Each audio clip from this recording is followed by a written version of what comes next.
But we're gonna get it started, man.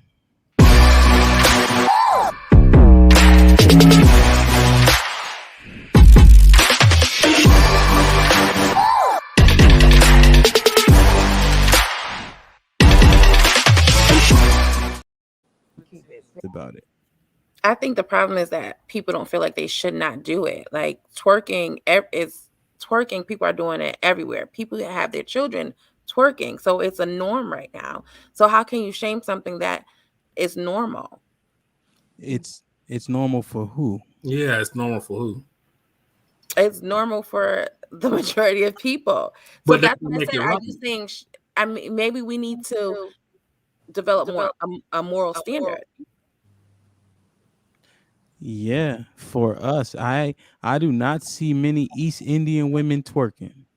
Well, yeah. I do not see many Arab women twerking. So what Well, I a can poll only speak about question us. would be, instead of what would be your purpose, your overall purpose of bringing shame back? What is the purpose of it? And what is the difference with that with constructive criticism? Because I want to know how they are supposedly aligning in your definition. Yeah. Even the delivery of right, the embarrassment of it, right? Like sometimes people need this tough love, right?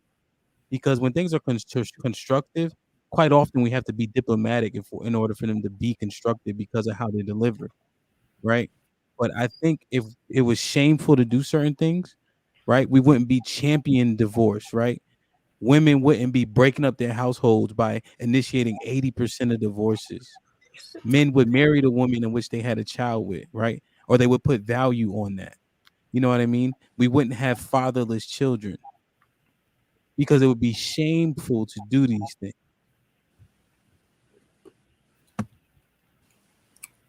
Damn, I like that. Let me. I should have recorded that. And so direction CYOP says, bruh. Twerking is not normal, it's attention seeking. By the way, shop direction CYOP clothing, choose your own path. So what you think is everybody What I'm shaking saying is there's a lot of ass? people twerking. Like people got their grandma on TikTok twerking. Like it just became such a cultural norm. I'm not saying that it's appropriate, but everyone is doing it. I mean, it's everywhere. So there's no moral standard, which is I think mainly taught in the home. So no one's telling you at home, don't you go out there and do that. If grandma's doing it, of course her daughter's gonna do it. You know what I'm saying? They don't know how to go Yeah, out no. in public and But act. my thing with twerking is if you're at a cookout or I work at H&M, that's the store I supervise. A lot of people will come there from time to time and will just start twerking. Where does that come from? I mean, you just bust out, start shaking your butt. Like, where does that come from? Who does that? I mean, well, we know it started with the back that ass up video. yeah, okay, wait, we're talking something from the 1990s then, so now that's trickled over to 2022. I feel you. I mean, I'm just saying. Like, I just think that it's a cultural norm right now. So how can you shame something that everyone's doing? Because does that make it right? It doesn't make it right. But that's why I said you need to your moral standard needs to be increased. You can't say, oh, let's shame them, but they don't see they're not doing anything wrong.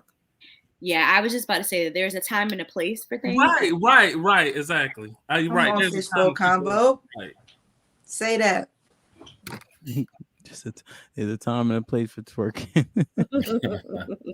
So Ish, though, you saying, but you got to answer the B. Brian. Oh, matter of fact, welcome Brian Graham to the show. What up, He's Brian? also the moderator of our Instagram, of our posts and commentary. So Ish, don't run from it. You know, does it make it right? It doesn't. I'm not saying that it makes it right by any means, but to say that we need to shame somebody for doing it, all I'm asking is how can you shame them if they don't know if it's wrong? But it's something that needs to be addressed at the very least. But that's why it needs to be shamed, because we have the moral standard, right? We understand what it is. Right. We letting them off the hook by not enforcing our shame upon what our moral standards are. Right. We know what it is. And But also, I think moral standards should be taught in the home.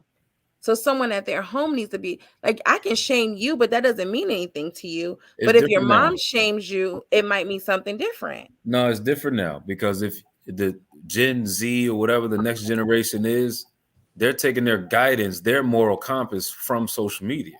Mhm. Their moral compass isn't being built in the home. So like Brian said, if they go into his store and they shaking and twerking in the store, they have no moral compass that with their mom wouldn't have done that. But they're doing it because their influence comes from somewhere else. So when we see it, we need to address it. We need to be the shame police in that regard. Yep. Standards aren't. I do it all the time. I check youngins who got their pants hanging down. I do it all the time. I'm holding the door for somebody and they don't say thank you or excuse me. I say it for them, and I say it loud enough so they can hear and understand. No, you're welcome. Thank you. Excuse me. You know what I mean? We got to be the ones that police that, because if we don't, then there's the wild, wild west. So basically, we need to go back to community parenting, which we got away from a long time ago. But that's shame too, though. Mm-hmm. That's shame because somebody down the street could check you. Because all the standards are the same, right? They can only check you because they know what your mom or your father is telling you in your house, right? Everybody gets the spanking for the same thing back in the day, right? Because what did all the old people say? I'm gonna spank you. Then when you get home, your mom gonna spank you. Then when your dad get home, he gonna spank, right? Because they know that what the expectations are. Because the community has a standard. So in order to shame, it has to be the volume of people. It can't just be one or one-offs, or one-offs. In order for shame to exist and actually work. So saying that, Ham. So if the majority of people think that twerking is okay, then how can we shame them if we're not on, everyone that doesn't have the same moral compass? No, I don't think the majority of people think twerking is okay. I think that people just don't say anything. I think if you see it on your timeline, you scroll by it. If you're not a fan of it, you scroll by it, you don't double tap it. But if they got 33,000 likes because they twerking at the airport with a bonnet on, you know what I mean? Then that makes them feel like they validated for it. But instead of us saying and checking them like, yo, that's wrong. You need to take it off and stop doing what you're doing in this public place or do whatever it is. Somebody has to be able to say it, because if nobody says it, we just ignore it, right? We see wild stuff on the timeline all the time, right? We just scroll past it because it's not our speed. But a lot of other people double tap it. But that doesn't make the majority. That just means the people who have a problem with it don't address it. And they look like haters in the comments when they do. So